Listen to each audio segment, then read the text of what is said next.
건설 부동산 관련 분쟁 중 가장 흔히 접할 수 있는 경우로 공사 대금 소송, 아파트 하자 소송과 재개발 재건축 관련 소송 등을 들 수 있는데요.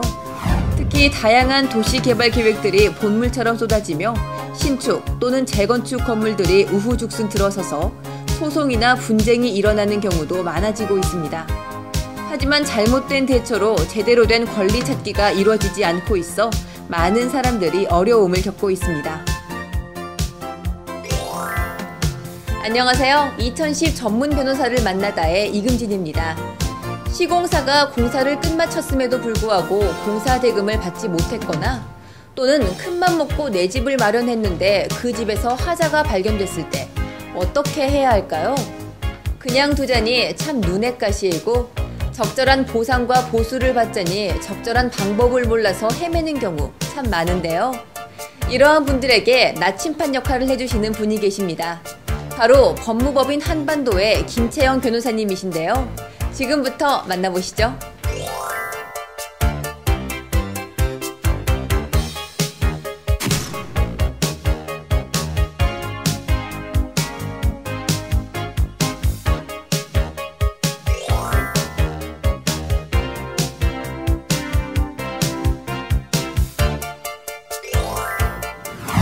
변호사님 안녕하세요.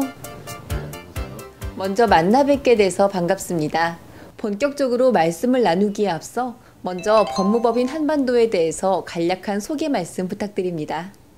저희 법무법인 한반도는 전문화되고 국제화된 서구의 로펌 문화와 전통적인 우리의 법조 문화를 모두 포용하여 한국의 대표적인 로펌으로 성장하고자 완벽한 법률 서비스 제공, 고객의 정당한 이익과 권리 보호, 고객의 입장에서 문제를 해결하고 하는 자세 등으로 고객 만족도를 높이는 동시에 법 질서를 수호하고 사회 정의에 앞장서고자 노력하고 있습니다. 업무 분야로는 민사, 형사, 가사, 행정소송, 헌법소송, 특허 상표권, 국제거래소송 등 법률 전반에 관한 법률 서비스를 하고 있는데 특히 부동산 건축, 기업법률 자문, 기업인수합병, 파이낸싱 금융, 의료, 기타 민영사, 회생 파상 면책, 공증 등기 등 각 분야별로 전문팀을 꾸려 운영하기 때문에 전문적인 법률 서비스가 가능합니다. 네, 다양한 분야에서 종합적인 서비스를 제공하고 계신다고 들었는데요. 특히 변호사님께서는 부동산 건축 분야를 전문으로 하신다고 들었습니다. 이 분야와 관련해서는 어떤 업무가 이루어지나요? 부동산 건축 분야에 관한 각종 관련 자문과 소송 업무 처리 경험을 바탕으로 일반 건설 관련 법적 분쟁에서 특수한 법적 문제까지 망라하여 법률 서비스를 제공하고 있습니다.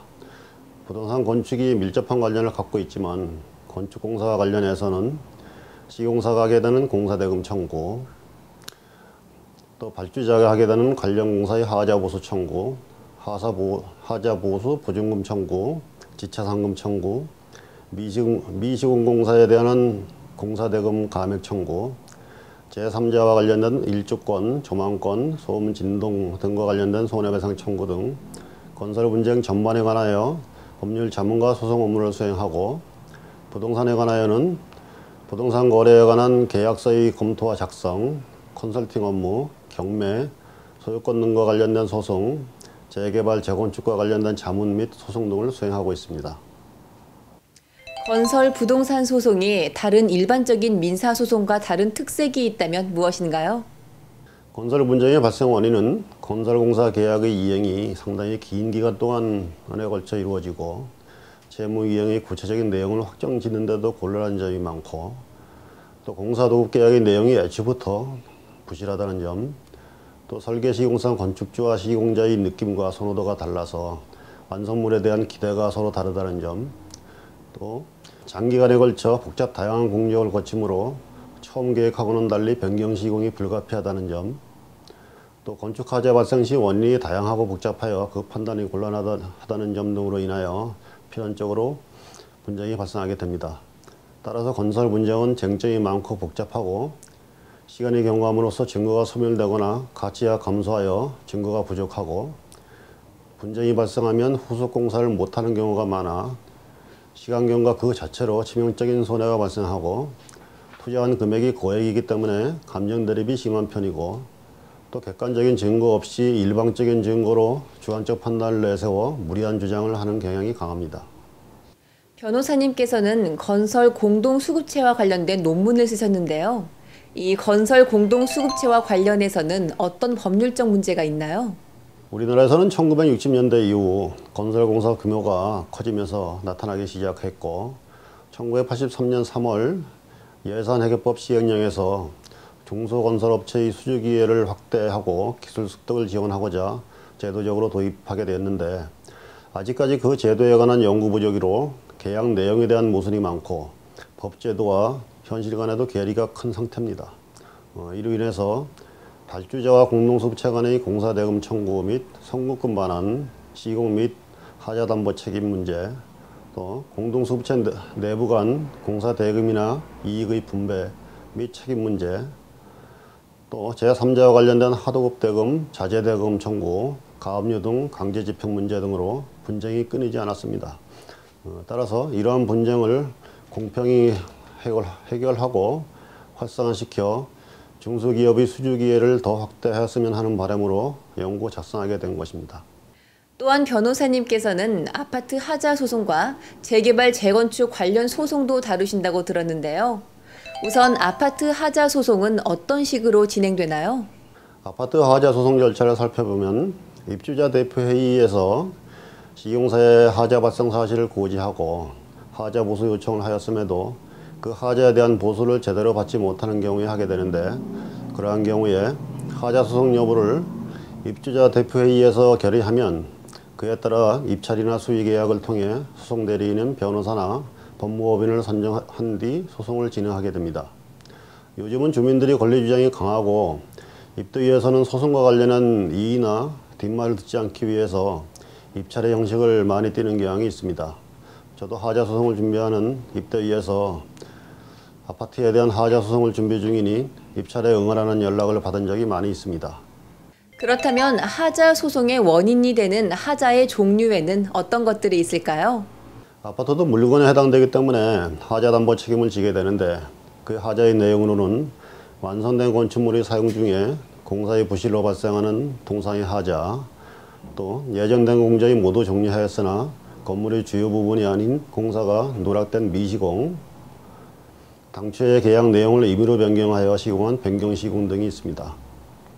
선분양 후 시공의 경우에는 분양 카탈로그나 모델하우스 등을 보고 그대로 시공될 것이라고 믿고 분양을 받았으나 나중에 보니 그것과 달라서 문제된 것이 많이 있었는데 대법원은 그 내용이 구체적이고 분양자가 자력으로 이행이 가능한 사항으로서 수분양자가 그것을 신뢰했다고 보이는 경우에는 이를 분양계약의 내용에 포함시켜야 한다고 판시하였으므로 분양 광고에 나타나는 아파트 바닥재, 온천 광고, 유실수 단지, 테마공원 조성, 콘도 회원권 부여 등은 분양계약의 내용이 되므로 하자 소송이 가능하고 도로 확장, 대학교 이전, 전철 복선화 등은 분양자가 이행할 능력이 없으므로 계약 내용으로 이행을 구할 수 없다고 할 것입니다.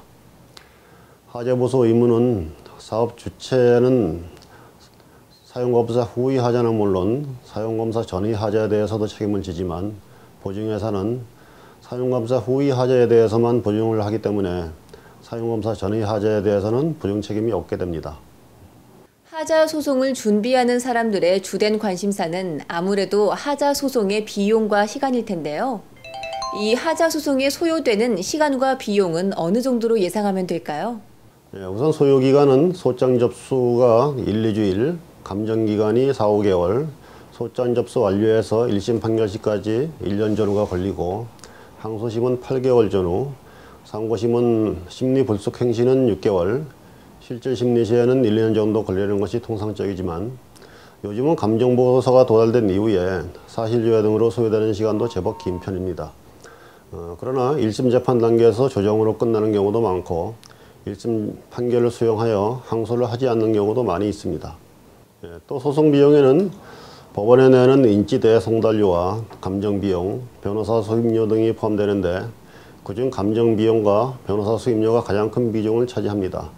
감정비용은 종전에는 26평 한 세대당 10만원 전후였지만 요즘은 전용 부분에 대한 개별 감정을 하게 되어 감정일에 따라 조금 다르긴 하지만 한 세대당 15만원으로 감정료를 책정하는 경우도 있습니다. 비용 전액을 변호사 측에서 부담하는 경우에는 소송 한 건당 대부분 수천만원 또는 1,000세대가 넘는 경우에는 1억 원 이상이 소요되기 때문에 성공보수가 다른 사건보다는 높은 편입니다. 전에는 승소금의 20 내지 30% 전후를 성공사례비를 받는 경우가 종종 있었으나 요즘은 성공보수 비율이 적어지는 추세여서 20% 전후가 많습니다.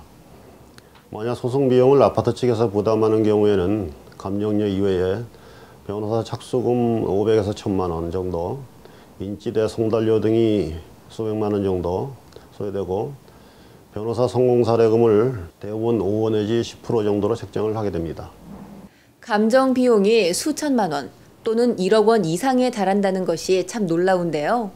이런 하자의 종류에 따라서 보증 기간도 다르다고 들었습니다. 어떻게 구분되나요? 공동주택의 하자는 민법과 주택법, 주택법 시행령 등에 구체적으로 1년, 2년, 3년, 5년, 10년 등으로 하자보수 책임기간이 명시되어 있는데 이때 하자보수 기간의 기산일은 보통 사용검사일로부터 기산이 됩니다. 건설사는 이러한 이유로 1년 내지 2년의 하자는 말론을 해줄 것처럼 하다가 기간이 끝나면 외면하는 경우도 많이 있습니다.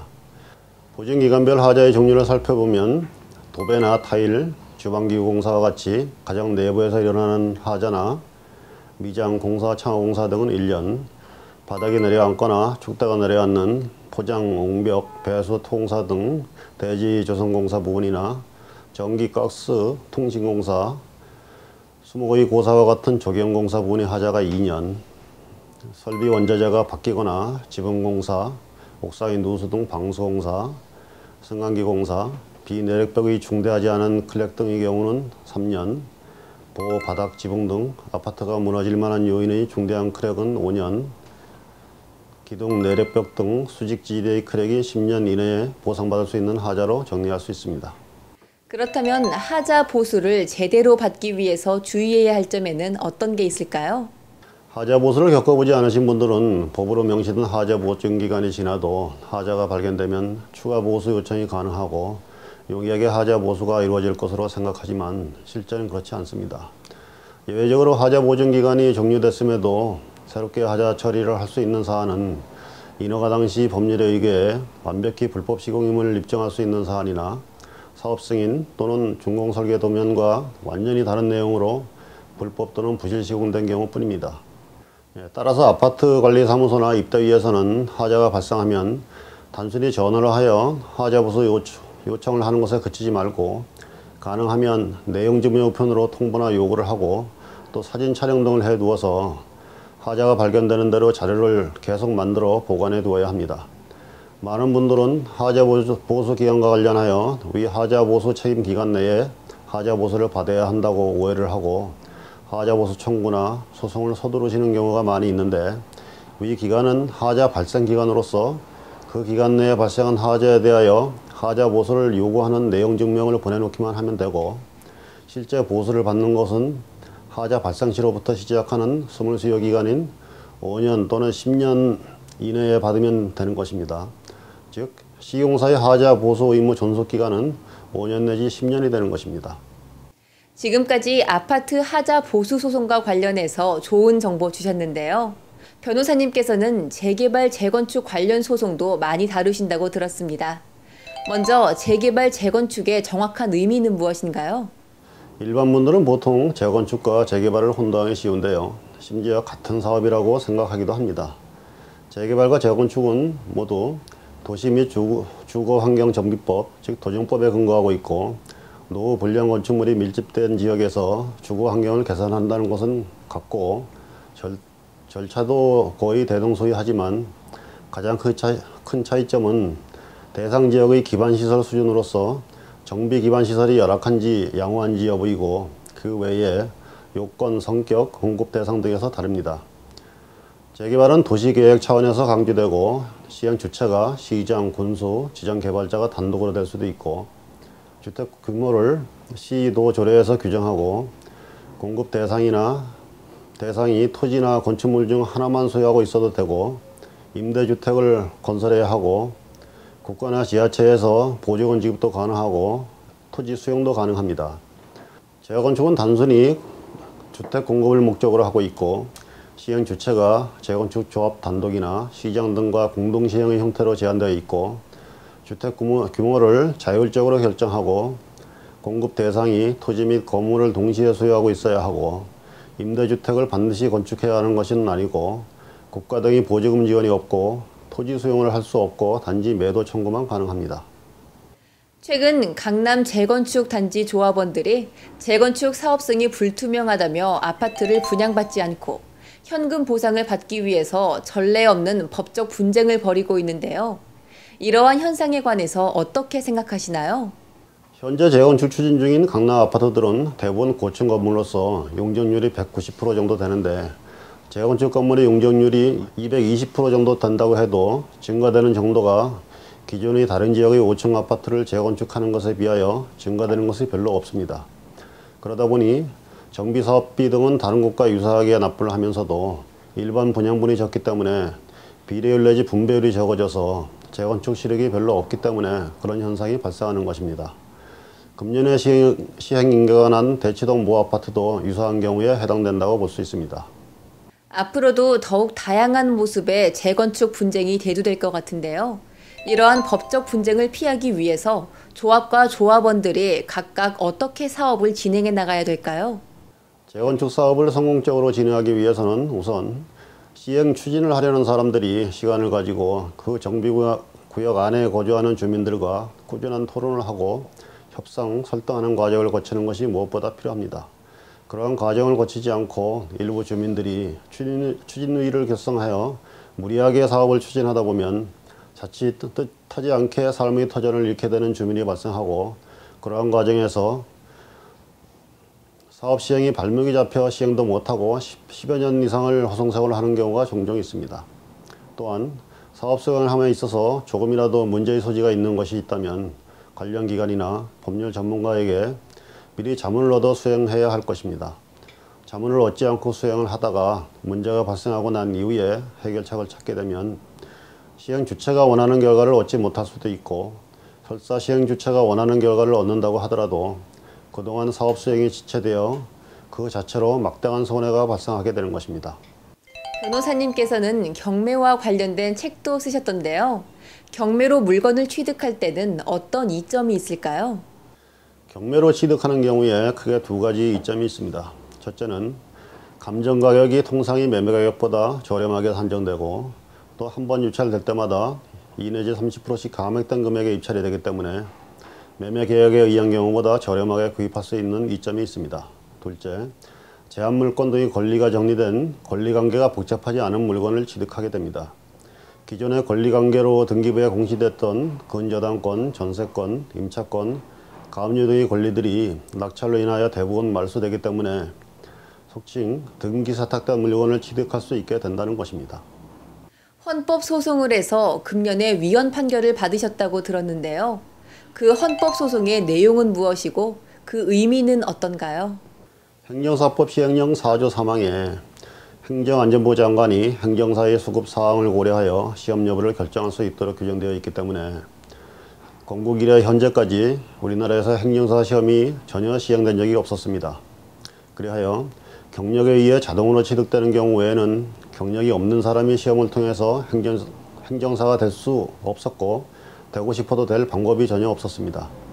이번 위헌 판결로 인하여 정부에서는 2012년부터 행정사 시험을 시행하게 되었고 그리하여 경력이 없었던 사람이라도 시험을 통하여 행정사 자격을 취득하여 행정사의 업무를 수행할 수 있게 된 것입니다. 요즘같이 취직을 하기 어려운 시기에 새로운 전문 직업을 창출하였고 일반인들이 큰 부담이 되지 않는 비용으로 필요한 행정 업무를 처리할 수 있게 되었다는 점에서 의의가 있다 할 것입니다. 네, 오늘 말씀 감사합니다. 많은 분들에게 좋은 정보가 될 것 같은데요. 그럼 마지막으로 변호사님의 앞으로의 계획에 대해서 말씀 부탁드립니다. 저는 지금까지 건설 및 부동산을 전문으로 한다고 스스로 말을 해왔고 공신력 있는 대한변호사협회를 통하여 그것이 공식적으로 인정이 된 것이라 생각됩니다. 그러나 앞으로도 건설 및 부동산과 관련된 연구들을 더 많이 하고자 합니다. 그리하여 일반 국민들에게 건설 부동산과 관련된 불필요한 피해가 발생하고 크레임이 생기는 것을 줄이고 전국적으로는 우리 국민들이 인식이 바뀌도록 하여 현재 일본과 같이 건설 부동산에 있어서 크레임이 거의 발생하지 않는 상태로 만들고 싶습니다. 그리고 이러한 연구를 통하여 얻게 된 지식을 인생 후배들에게 전달할 수 있는 기회가 있으면 하는 바람이 있습니다.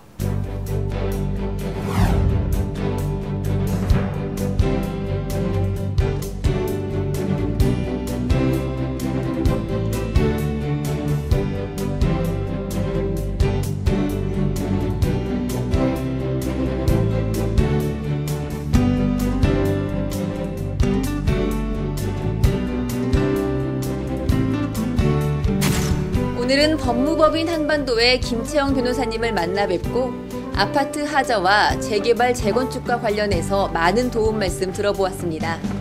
어렵게 장만한 내 아파트, 오래도록 편안하게 누리기 위해서는 꼼꼼하게 살펴볼 필요가 있겠는데요.